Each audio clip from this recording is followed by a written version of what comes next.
और अब खबरें तफसील से। गैर कानूनी दरअंदाजों के खिलाफ आज मुंबई में एमएनएस की महारैली है। राज ठाकरे की क़यादत में रैली निकाली जाएगी। इस महारैली में तकरीबन 2 लाख लोगों के शामिल होने की उम्मीद जताई जा रही है। एमएनएस कारकुनान गुरगांव चौपाटी से मुंबई की आज़ाद मैदान तक पैदल मार्च करेंगे। रैली का मकसद हिंदुस्तान में बांग्लादेश और पाकिस्तान के गैर कानूनी तौर से रह रहे दरअंदाजों को बाहर निकालना है।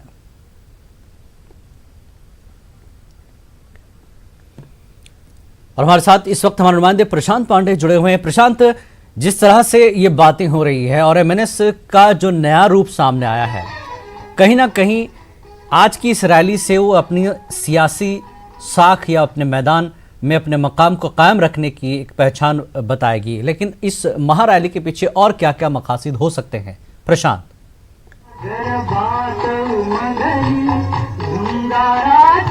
बिल्कुल, देखिए सबसे अहम यही मानी जा रही क्योंकि जब कलर भगवा किया गया उसके बाद से जो है ये सबसे पहला महासभा कहा जाएगा। राज ठाकरे जब इस मंच पर कुछ समय बाद जब पहुंचेंगे, मैं आपको मंच दिखाऊं तो यहाँ से ये यहाँ मौजूद 2 लाख से ज्यादा और बल्कि टीवियों के जरिए, मीडिया के जरिए महाराष्ट्र में रहने वाले तमाम लोगों को एड्रेस करेंगे, अपना भाषण देंगे। जी, यहाँ पर जिस तरह से बताया जा रहा है कि बांग्लादेशी और पाकिस्तानियों के घुसपैठियों को रोकने के लिए ये खास सभा की जा रही है, लेकिन मैं आपको सही बताऊं तो इसके पीछे अपनी शक्ति प्रदर्शन करने का सबसे बड़ा इशारा जो है राज ठाकरे आज यहाँ पर देंगे। दूसरी तरफ मैं आपको दिखाऊं तो जहाँ पर आने का द्वार है वहाँ पर मुंबई पुलिस के जवान जो है चप्पे चप्पे पर तैनात अभी से किए गए। हालांकि समय जो है 12 बजे का तय किया था गिरगांव चौपाटी से पैदल चलते हुए आजाद मैदान तक आने का, लेकिन अभी तक वहाँ पर कोई पैदल मार्च शुरू नहीं हुआ क्योंकि कभी इकट्ठा हो रहे हैं। मैं मैदान का रुख एक बार करके दिखाऊं तो आप देखें तो आजाद मैदान सबसे बड़ा मैदान मुंबई का माना जाता है और 2 लाख से ज्यादा जब यहाँ पर लोग आएंगे तो उनके रहने और बैठने की व्यवस्था हुई गई है। लेकिन जिस तरह से आपने कहा कि बिल्कुल साफ है कि घुसपैठियों पर रोक लगाने का सिर्फ एक मुद्दा है, लेकिन यहाँ पर अपने आप को एक बार फिर से उठ खड़ा करने की उनकी कोशिश है क्योंकि मनसे का वर्चस्व देखा गया है कि महाराष्ट्र में धीरे धीरे पूरी तरह से खत्म होने के कगार पे था, लेकिन जैसे महाविकास आघाड़ी यानी शिवसेना ने हिंदुत्व का रुख थोड़ा सा मोड़कर विचारधारा चेंज की तो तुरंत राज ठाकरे ने चौका मारा और अपने विचारधाराओं को हिंदुत्व का रुख दे दिया। और आज देखना होगा कि इस महारैली में वो घुसपैठियों के जो मुद्दे हैं उसके साथ साथ कौन से अहम मुद्दे और लोगों के सामने रखते हैं, क्योंकि बाला साहब ठाकरे एक पहचान थे महाराष्ट्र में, राजनीति में हिंदुत्व के एक बड़ा चेहरा थे। और उसके बाद अब अगर इस तरह की चीजें अगर राज ठाकरे की तरफ से की जाती है तो देखना होगा कि अपने इस भाषण में क्या कुछ और राज ठाकरे कहते हैं। घुसपैठियों को रोकना ये उनका अहम मुद्दा होगा या उसके अलावा राजनीति की कोई खेल या कोई पैतरा यहाँ से शुरू करते हैं राज ठाकरे अपने पार्टी के लिए? जी प्रशांत, राज ठाकरे के अलावा और कौन होगा और यहाँ से अपनी रैली के जरिए अपनी पार्टी का क्या कुछ वो मैसेज जो है महाराष्ट्र की जनता को देंगे? और दूसरी बात यह है कि सीधे तौर पर अगर हम करें बात राज ठाकरे की तो वो सेंट्रल गवर्नमेंट मोदी सरकार के साथ एक तरह से खड़े हो गए हैं इस इशू को लेकर, तो एक तरह से वो सहयोग कर रहे हैं सीधे तौर पर सरकार का।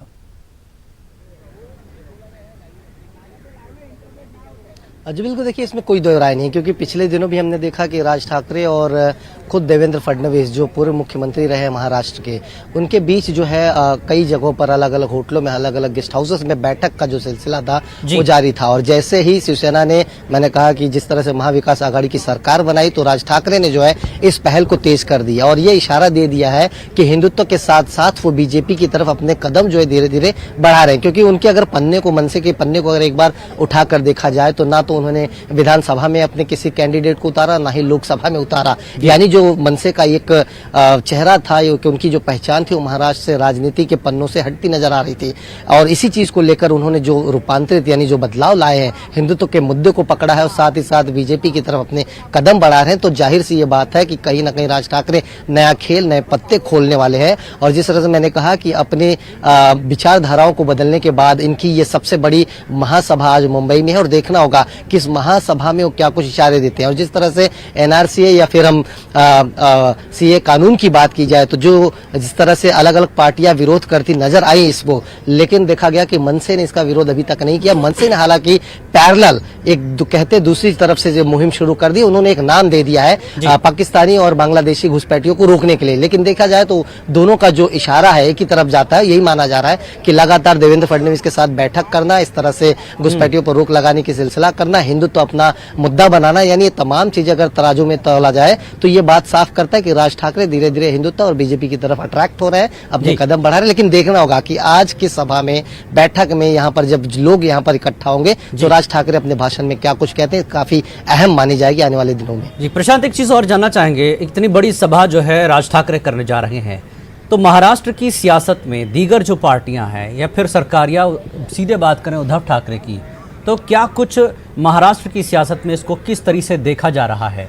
क्योंकि वहाँ पर लोकल जो मीडिया है महाराष्ट्र का, वहाँ के हम अगर न्यूज़पेपर की बात करें, चैनल्स की बात करें, तो इसको किस तरह से देखने की कोशिश की जा रही है? जी बिल्कुल, देखिए मैं आपको तस्वीर दिखाते हुए ये बात बताता हूँ। आप देखें तो जो गेट है और यहाँ पर जो लोग हैं वो धीरे धीरे इकट्ठा होना शुरू हो रहे हैं। और बिल्कुल जिस तरह से आपने बात कही कि जैसे ही हिंदुत्व वाला मुद्दा जो है राज ठाकरे ने अपनी तरफ अट्रैक्ट किया और जैसे ही अपने झंडे का कलर भगवा किया, तो जो शिवसेना है उनकी तरफ से यही रिएक्शन आया कि हिंदुत्व किसी का अकेले का नहीं है, उस पर किसी अकेले का राज नहीं हो सकता। और लोगों को पता है कि हिंदुत्व किसकी पहचान है, बाला साहब ठाकरे की पहचान है। इस चीज को लेकर उन्होंने जो है राज ठाकरे पर कटास जो है बातें कही थी, लेकिन उसका कोई भी जवाब अभी तक राज ठाकरे या उनकी पार्टी की तरफ से नहीं दिया गया है। क्योंकि जिस तरह से मैंने कहा कि ये पहला महासभा जो है राज ठाकरे होगा जहां पर राज ठाकरे खुद अपने बेटे के साथ होंगे। क्योंकि पिछली बार जब उन्होंने झंडे का कलर अपना बदला था और लॉन्च किया था तो उस वक्त पहली बार मंच से राज ठाकरे के बेटे ने जो है अपना शुरुआत की थी राजनीतिक करियर का और वहां पर अपना एक छोटा सा भाषण दिया था।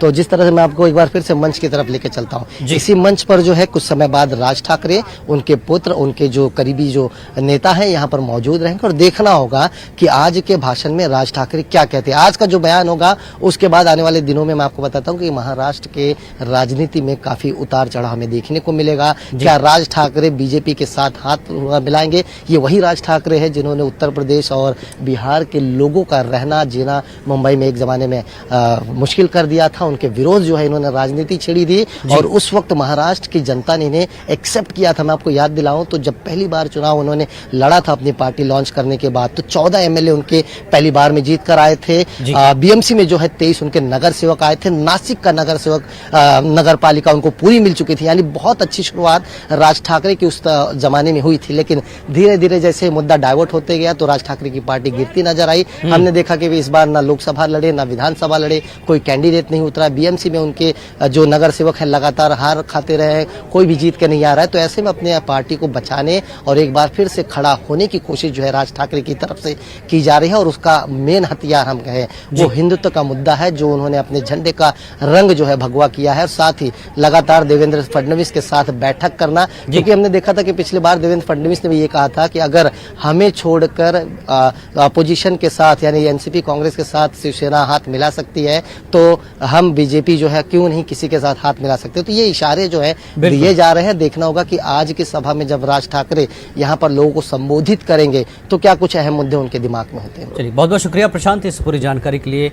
तो बहरहाल राज ठाकरे एक नई शुरुआत या कहें कि खोई हुई जो साख है उसको वापस हासिल करने की कोशिश कर रहे हैं महाराष्ट्र की सियासत में।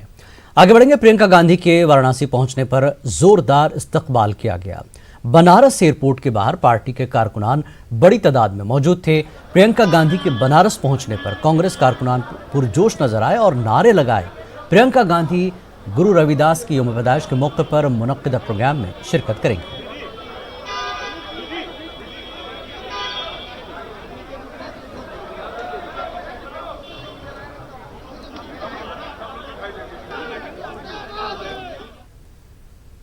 शहरियत कानून के खिलाफ यूपी में किसी नए धरने की इजाजत न दिए जाने के हाईकोर्ट के फैसले से रियासत में एहतजाजी धरनों को जारी रखना अब और भी मुश्किल होता जा रहा है।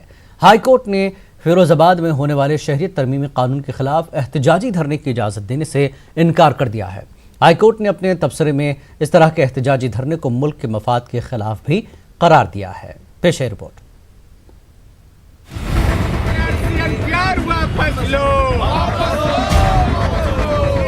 इलाहाबाद हाई कोर्ट ने शहरियत तरमीमी कानून के खिलाफ जारी एहतजाजी धरनों पर अपना रुख सख्त कर लिया है। हाई कोर्ट ने फिरोजाबाद के मोहम्मद फुरकान की उस अर्जी को खारिज कर दिया है जिसमें मोहम्मद फुरकान ने हुसैनी मोहल्ला मैदान में एहतजाजी धरना करने की इजाज़त तलब की थी। फिरोजाबाद पुलिस इंतजामिया ने एहतजाजी धरने की इजाज़त देने से पहले ही इनकार कर दिया था। पुलिस इंतजामिया के इस फैसले को इलाहाबाद हाई कोर्ट में चैलेंज किया गया था, जिसे बाद में खारिज कर दिया गया। माननीय उच्च न्यायालय ने इस याचिका को खारिज कर दिया है और उस याचिका को खारिज करते समय एक महत्वपूर्ण अंश टिप्पणी की है। इस तरह के धरना प्रदर्शन जो चल रहे हैं वो नेशनल इंटरेस्ट में नहीं है। दूसरी जानिब रियासत में जारी एहतजाजी धरनों में वकला के शामिल होने से इसमें और भी मजबूती आई है। खास तौर से इलाहाबाद के रोशनबाग में जारी एहतजाजी धरने में खुद हाई कोर्ट के वकला ने शुमूलियत अख्तियार कर ली है। हाई कोर्ट और जिला कोर्ट से वाबस्ता वकला शहरियत कानून और NRC के खिलाफ एहतजाजी जुलूस भी निकाल चुके हैं। हाई कोर्ट के ताज़ा रुख के बावजूद एहतजाज में शामिल वकला और ख्वातीन के मौक़िफ़ में कोई तब्दीली नहीं आई है। वकला और एहतजाजी ख्वातीन का कहना है ये एहतजाज आईन में दिए गए बुनियादी हुकूक को लेकर है, लिहाजा उनका धरना इसी तरह जारी रहेगा।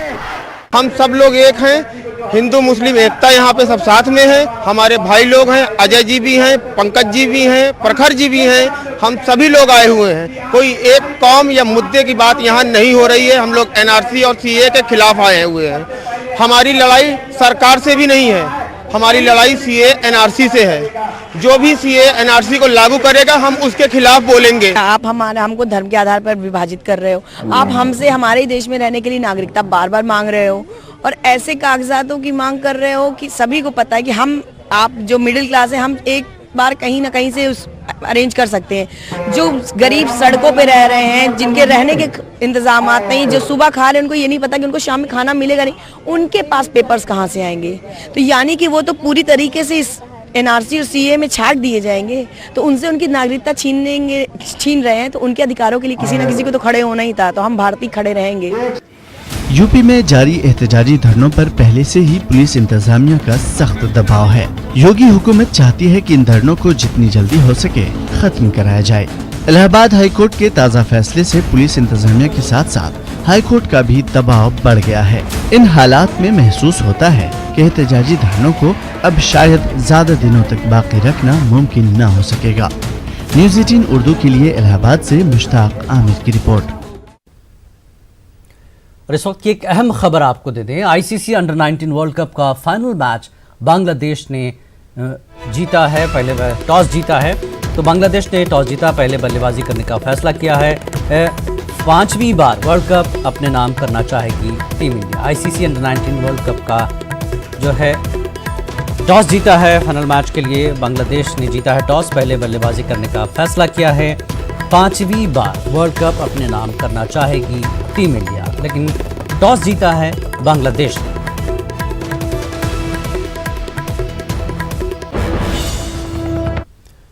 आगे बढ़ेंगे। कर्नाटक अक़लियती कमीशन के चेयरमैन अब्दुल अजीम खान ने कहा कि वो अब CAA के ताल्लुक से कुछ नहीं कहेंगे। बेंगलुरु में मीडिया से बात करते हुए अब्दुल अजीम ने कहा कि वो CAA के खिलाफ एहतजाज कर रहे लोगों के साथ अब बात नहीं कर सकते, ज़रूरत पड़ने पर हुकूमत के सामने अपनी बात रखेंगे।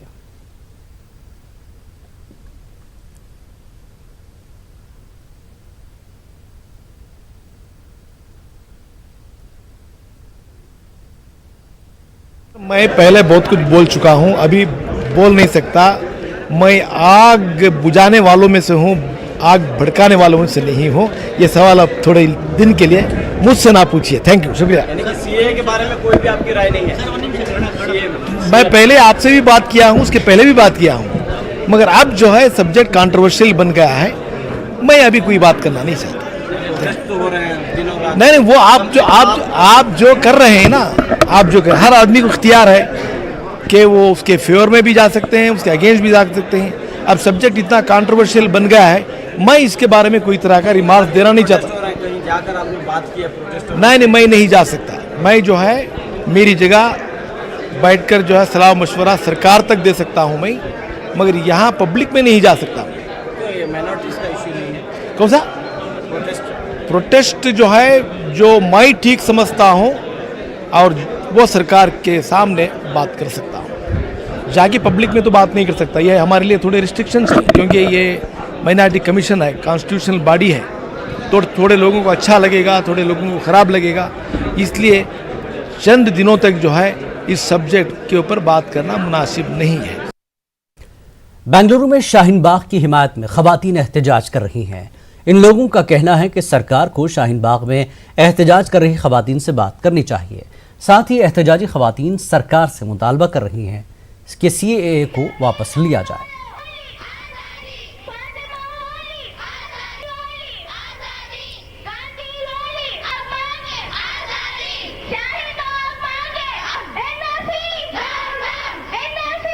ये नहीं चाहिए, NRC भी नहीं चाहिए हमारे को। हम इंडियंस हैं, इंडियंस में नहीं चाहिए। हाँ, राजपुरी यही पे बैठे थे। हमें CA के खिलाफ है, हम CA नहीं चाहिए हमारे को। दिल्ली में फिर से केजरीवाल सरकार बनती दिख रही है। तमाम एग्जिट पोल में आम आदमी पार्टी को अक्सरियत मिलती नजर आ रही है। देखिए रिपोर्ट।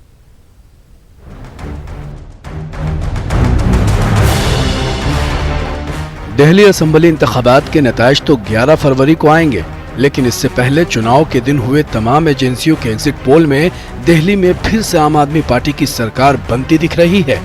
किस एग्जिट पोल में किस पार्टी को कितनी सीटें दी गई हैं, आइए अब सिलसिलेवार तरीके से जान लीजिए।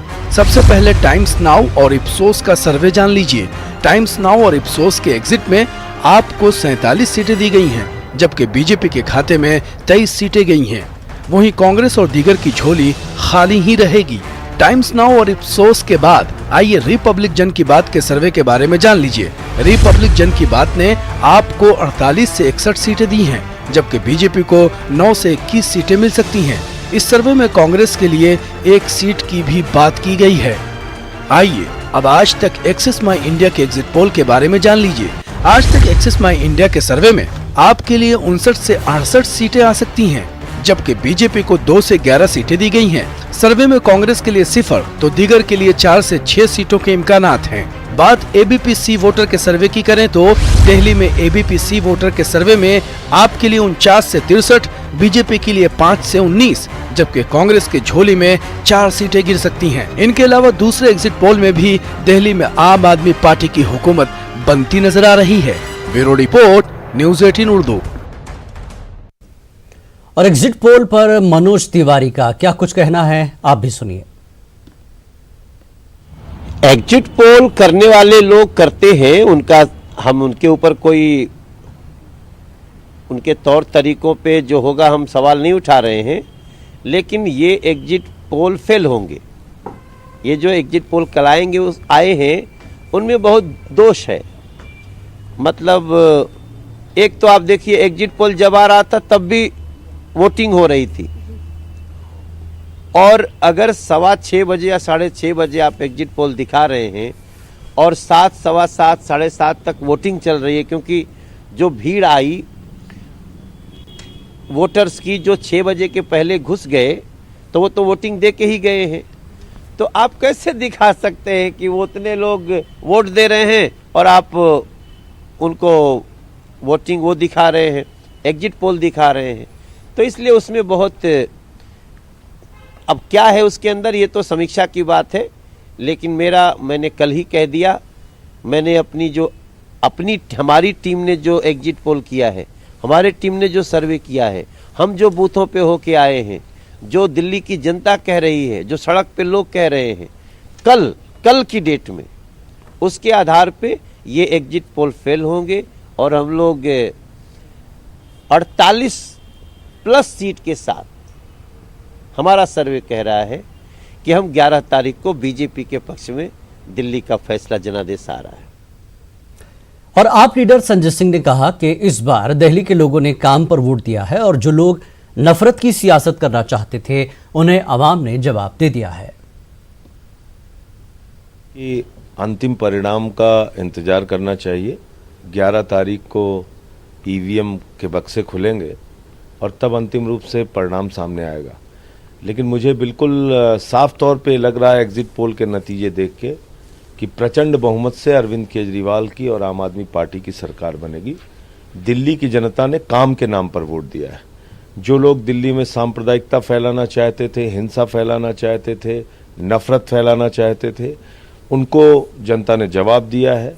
और बिजली, पानी, चिकित्सा, शिक्षा, हिंदुस्तान की राजनीति में ये पहली बार मेरे ख्याल से आज़ादी के बाद हुआ है कि जब लोगों ने काम के नाम पर वोट दिया है। इस राजनीति का विस्तार होगा और देश के लोग अब बेरोजगारी से निजात चाहते हैं, वो आर्थिक मंदी से निजात चाहते हैं, महंगाई से निजात चाहते हैं, भ्रष्टाचार से निजात चाहते हैं। और काम के नाम पर वोट देना अगर पूरे देश में ये परंपरा शुरू हो जाएगी तो एक स्वस्थ और अच्छे लोकतंत्र की ओर हम लोग बढ़ पाएंगे। और कांग्रेस लीडर तारक अनवर का कहना है कि कांग्रेस के पास दिल्ली में मजबूत चेहरा नहीं था और आम आदमी पार्टी ने कांग्रेस के वोट बैंक पर ही फोकस किया। तो वहीं एनसीपी लीडर नवाब मलिक ने कहा कि 11 तारीख को दिल्ली असेंबली इलेक्शन के नतायज भी एग्जिट पोल के मुताबिक ही आएंगे। हाँ, देखिए, इसका एक कारण यह है कि केजरीवाल जी ने जो कांग्रेस का वोट बैंक हुआ करता था दिल्ली के अंदर, उसको ही ज़्यादा फोकस किया उन्होंने। और डाउन ट्रॉडन, झुग्गी झोपड़ी, poor section of the society और लोअर मिडिल क्लास, ये जो वोट हुआ करता था ये कांग्रेस का हुआ करता था। एक बात और कहा जा सकता है कि स्टेट लीडरशिप कांग्रेस के पास से उतनी स्ट्रांग नहीं थी जिस तरह जो केजरीवाल के लीडरशिप का जवाब दे सकता था।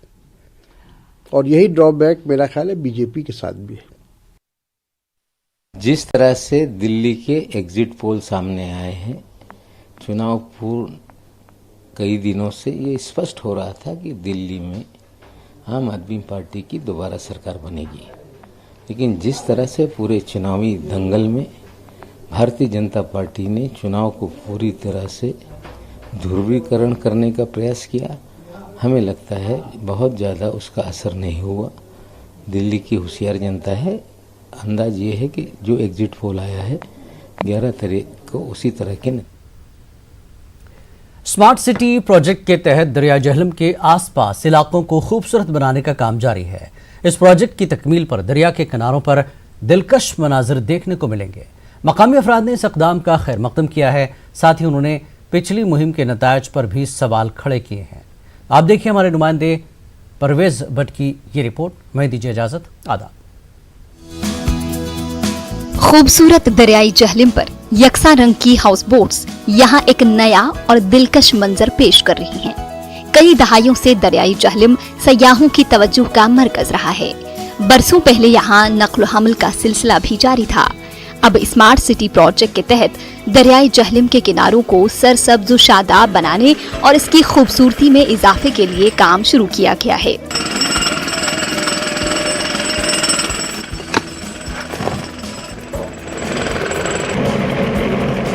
जहलिम के किनारों पर शजरकारी के साथ यहाँ पर नए पाथवेज, फूड कोर्ट्स और पार्क कायम किए जा रहे हैं। जीरो ब्रिज से एलडी अस्पताल तक स्मार्ट सोलर लाइट्स लगाई जा रही हैं। इस प्रोजेक्ट पर 4 करोड़ 86 लाख रुपए खर्च किए जा रहे हैं। कालीरिंगा बोट्स की आपने देखा होगा, इस वक्त वो चल रहा है कालीरिंगा बोट्स, और उसमें कुछ ड्यूरिंग नाइट आवर्स उसमें लाइट्स भी लगेंगे, वो थोड़ा सा उसमें ब्यूटिफिकेशन आ जाएगी। उसके बाद हमने की है डेवलपमेंट ऑफ पार्क्स, जो आप देख रहे हैं राइट साइड और left side from zero bridge to Chattabal, जो पार्क्स हमने किए हैं, या कार पार्क उनकी अप डेवलपमेंट वो कर रहे हैं हम इसमें। तीसरा कर रहे हैं हम पार्क की है हमने on left side of at Aramwari, वो भी इन्हीं की वजह से जो इन्होंने फंडिंग हमें दी है उसमें बना रहे हैं। दूसरा है बेंचिंग और सिटिंग अरेंजमेंट जो इन पार्क्स में है, वो इन्होंने फंड्स प्रोवाइड किए और हमने लगा दिए हैं वहाँ पे। ये पहला मौका नहीं है कि जहलिम के किनारों को खूबसूरत बनाने के लिए मुहिम शुरू की गई है, बल्कि इससे पहले भी इस तरह के प्रोजेक्ट शुरू किए गए थे।